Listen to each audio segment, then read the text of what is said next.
बहुत देर से बिल्ला और बतख मछली पकड़ रहा था, लेकिन जब कोई भी मछली हाथ नहीं लगता है तो ये मेंढक को नीचे जांच करने के लिए भेजता है। अबे किधर है बे? मेंढक नीचे आके देखता है कि मछली तो आराम से सो रहा है, अरे साला तो उसको फिर तो मछली मेंढक के पीछे दौड़ता है, लेकिन कांटे में फंस जाता है। तो बतख उसको ऊपर खींचने लगता है, आजा आजा। लेकिन मछली बहुत पावरफुल था, इसलिए ये वापस पानी में चला जाता है। तो फिर से मेंढक को भेजता है, लेकिन इसी बीच इस मच्छर का नींद खुल जाता है, तो ये फटाक से सूंड में धार बढ़ाने लगता है और बतख और बिल्ले पे हमला कर देता है।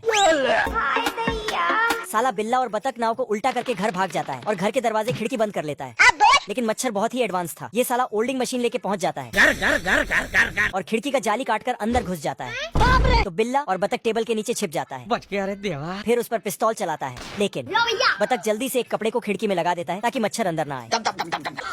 लेकिन ये मच्छर लोग तो बड़े खतरनाक लोग हैं। आजा आजा आजा। बहुत सारे मच्छर बिल्ले पर हमला कर देता है, तो ये फ्लाई पेपर दिखा देता है, जिससे सब मच्छर वापस चला जाता है। तभी बतख उस पे धुआं छोड़ देता है, लेकिन तभी दो मच्छर आके बतख को बांध देता है और फिर पीछे से बाकी मच्छर इसको। फिर बिल्ला मच्छरों पे धुआं छोड़ता है, लेकिन ये एडवांस मच्छर तो धुएं में नहाने लगता है। फिर बिल्ले पे धुआं छिड़क दिया तो इसका सिस्टम हिल जाता है। उसके बाद बिल्ले और मच्छर में 2-4 हाथ होने लगता है, लेकिन मच्छर बहुत ताकतवर था। ये साला उल्टा बिल्ले को ही ठोक देता है, तभी ये गलती से बहुत सारा प्लेट को निकाल लेता है। फिर मच्छर आता है और फ्लाई पेपर में पंखे का हवा छोड़ देता है, तो पेपर बिल्ले पे चिपकने लगता है। तभी बतख भी आके पेपर निकालता है, आजा आजा। लेकिन ये तो फिर बिल्ले के ऊपर।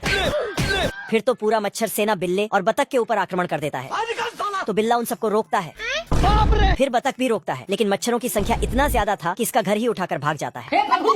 ये कैदी जेल तोड़कर दूसरे देश भाग जाता है। फिर वहाँ जाकर एक फेमस कॉस्मेटिक सर्जन से अपने चेहरे को बदलकर कोई नया चेहरा लगाने को कहता है, तो सर्जन ठीक है समझ गया। इसके चेहरे की जगह सिंघम पुलिस का चेहरा लगा देता है। तो कैदी ये क्या है? भारी मिस्टेक हो गया सर। डॉक्टर दोबारा ऑपरेशन करके वापस इसी का चेहरा लगाता है। कैदी खुश होकर डॉक्टर से थैंक यू।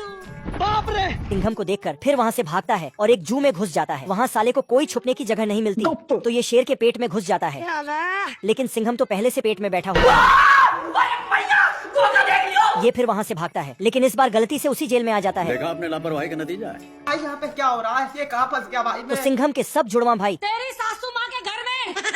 ये प्लेन बकुले के पीछे हॉर्न बजा के आगे निकल जाता है। तभी बकुले को गुस्सा आता है और इसके नीचे से आगे निकल लेता है। ये देखकर छोटे प्लेन को भी गुस्सा आता है। बकुले को नीचे से और टेक करने के लिए जाता है, तो बकुल का निचला हिस्सा छील कर आगे निकल जाता है। बकुला रॉकेट की तरह उड़कर जाता है और प्लेन के पीछे अपनी चोंच फंसा के अपना बदला लेता है।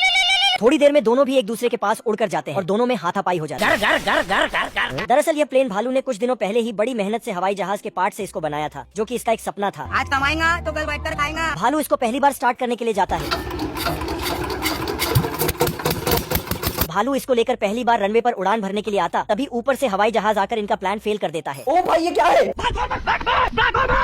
भालू अपने प्लेन को अजीब और गरीब तरीके से उड़ा ही देता है, मगर यह दोनों भी हवाई जहाज के रास्ते में आ जाते हैं।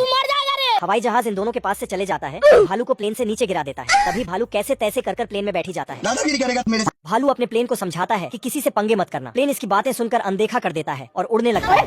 प्लेन कलाबाजियां करते हुए बादल को चीर कर निकलता है। तभी इसकी नजर बकुले पर पड़ती। इसमें इतनी खुजली कि यह बकुल के पास जाकर उंगल करने लगता है। प्लेन बौखलाकर अपने हाथ पैर चलाने लगता है। तभी इसकी नजर ऊपर जाती है, तो बकुला ऊपर से आकर इनकी बैंड बजाने लगता है। बकुला फिर से ऊपर जाता है और पूंछ घुमाकर रॉकेट की रफ्तार से ऊपर से नीचे आने के बाद इनसे टकरा जाता है। मेरा नाम है।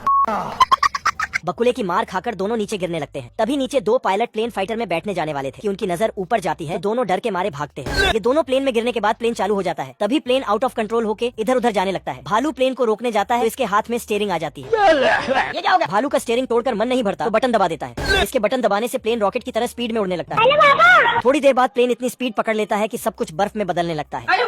भालू टेम्परेचर को देखा तो वह भी बर्फ में जम जाता है। तभी प्लेन जाकर बर्फ की दीवार में ठुक जाता है। ये आदमी अखबार पढ़ते हुए जा रहा था, तभी उसे शोरूम में एक नीली फरारी दिखती है। क्या माल है यार। फरारी इतनी प्यारी होती है कि आदमी उसे देखते ही पसंद कर लेता है। चीज बढ़िया है। और तुरंत इसे खरीदने अंदर घुस जाता है मुझसे कोई स्मार्ट। लेकिन फरारी शोरूम से बाहर निकलते ही रोड में जोर जोर से दौड़ने लगती है। ट्रैफिक रूल्स तोड़ने की वजह से इसका चालान कट जाता है। नहीं भाई। फिर तो ये पुलिस इसको पूरे शहर में ढूंढने लगती है, पर ये साला पुलिस को चकमा देकर वहाँ से भाग निकलती है। तू रोकेगा मेरे को। पर भागते भागते गलती से ट्रेन से टकरा जाती है, तो पुलिस इसे पकड़कर कबाड़ में डालाती है। ये भगवान क्या जुल्म है। वहाँ पड़े पड़े इसकी हालत खराब हो जाता है। बेकार है भैया, मैं तो टूट गया। पर कई सालों बाद एक लड़का कार देखने आता है। वाह क्या लड़का है। तो नीली फरारी इसे पसंद आ जाती है। क्योंकि मैं जानता हूँ तो ये इसे घर ले जाकर डेंट पेंट कर देता है, तो ये फिर से नई फरारी बन जाती है। फिर तो ये मजे से रोड में दौड़ने लगती है। और ये मैं आसमान की ऊंचाइयों में बहुत ऊंचे, पूरा कोहरा ही कोहरा।